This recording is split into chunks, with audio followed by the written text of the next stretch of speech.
Hey there, it's Big Tony over at natg coming at you with some War Robots test server action. We are looking at the Kestrel and the Lynx. Now, the Lynx, guys, it's the new bot that has the controversial executioner module built right into it as an ability. I'm going to deal with this right here. I'm going to give you guys an evaluation based on just this sliver of reality we have right now. I'm not looking at how this might impact changes in the game down the road. I'm not going to look back at the executioner module as it was. We're going to look at it just as it is right now. So we're looking at a 350 meter direct line of fire weapon, kind of like what I'm running up on here, the Blights. This is a direct fire range, and it has a 350 meter cap range. You can't go any farther than that. This doesn't shoot through cover. It doesn't reach out and touch someone at 800 meters and be able to just rip someone apart. This does not apply to your existing long-range weapons that you put on. So already this thing has been capped compared to what the executioner module was back when we all said, no, this is too much, because you could put them on like a set of prismas. You could put the executioner module on and pick someone off at 1,000 meters. This is not the case. You now have to get close. There has to be a moniker of skill. You got to get this bot up close. Let's go ahead and talk about counters that you can have. This thing is just like the execution module in the fact of if it's built-in weapon once you activate it, and it can only be activated every 13 seconds. So already there's a nice cooldown time there. It's pretty significant. But there are things you can do to counter this. You're not going to be able to say, snuff its ability, but things that you can either do or put on your current bots to make yourself a little more Lynx protected. And what I would do is look at a couple things. Stealth is now the new meta. Beaks, you've got basically there's a module you can get that puts you into first hit stealth. That's a good defense right there. And there are several bots that go into stealth. The imugi, when it goes airborne, has stealth. When you've got the Orochi has stealth. You have bots that can do that, and of course you have like phase shift abilities as well. So phase shift is a counter to this. When this thing comes running up on you, go into phase shift. You're in a Ravana, boom, you're going into transcendence. You're going to avoid that first hit. You just have to survive the period of time. When I hit this here, we'll see exactly how long the duration is. So let's go ahead and just work our way up here and look at it. But there are counters to this. Now, is this going to be over the top when it first hits the battlefield? Absolutely. People are going to be sneaking up on you, and they're going to be ripping you apart with this thing. But it's just going to take a little time before we figure out exactly how to counter it. So let's go ahead and work on this luchador down here.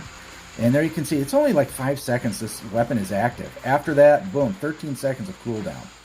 So this is not running all the time. This thing is going to have to run for its life for at least 13 seconds at a pop.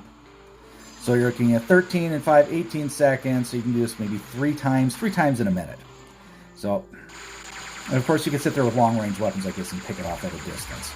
So counters, of course, physical counters like I've talked about, stealth, transcendence, of course last stand, because if your last stand is significantly leveled up, you're not going to be down below that level where it can wipe you out with one pop. So that is going to be something that's going to be worthwhile. And we'll do more testing with the last stand, but that's how it appears it's working for me. So we're going to have to definitely take some looks at it, especially when it gets to the live server. Then they'll be able to really make a good gauge of it. But last stand, I think, is a pretty good thing to have. Now, bots that insta-heal, once you see yourself getting down, healing up is going to be a big thing. Get above that percentage where it can hurt you. Your motherships are going to be healing motherships, like the Northlight. They can heal a significant amount of your ability, is going to be a good option as well. Now, let's talk about offensive counters now. Mid-range to long-range weaponry, guys. That's what's going to work really, really well on this. Sitting there with, anything to lock it down. You're sitting back with pulsars. I've built a Mars specifically to go after to go after this thing.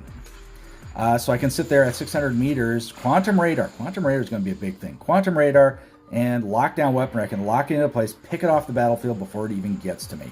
Now, where it's going to get entertaining is where clans have, basically 5 of these running at you.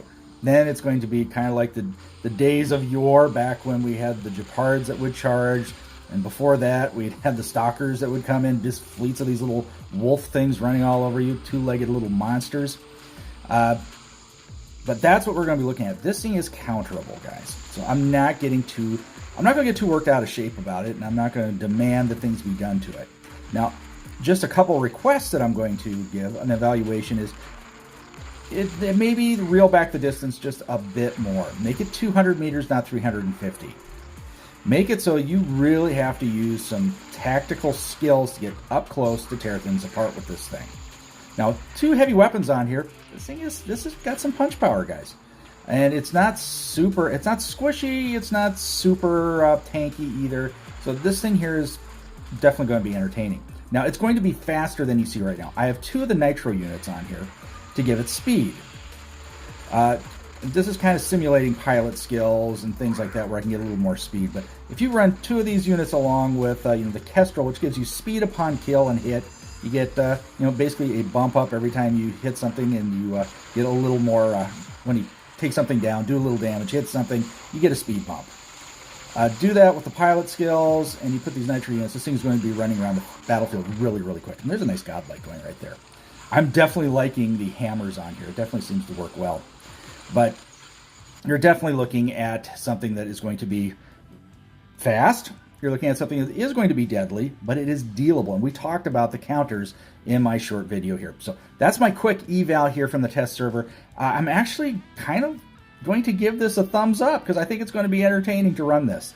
It will get nerfed down the road. All things do. Just like the Angler, the Mars got nerfed. These things are going to happen. So definitely get ready for it. It's coming. And the Kestrel is just going to give you more and more firepower. That's what the Kestrel is. We'll do another video on that at another date. All right, you guys, time to bail out here. I hope you liked it. Give it a thumbs up. Subscribe to the channel. And of course, remember, stay safe, stay healthy, and I'll catch you on the battlefield.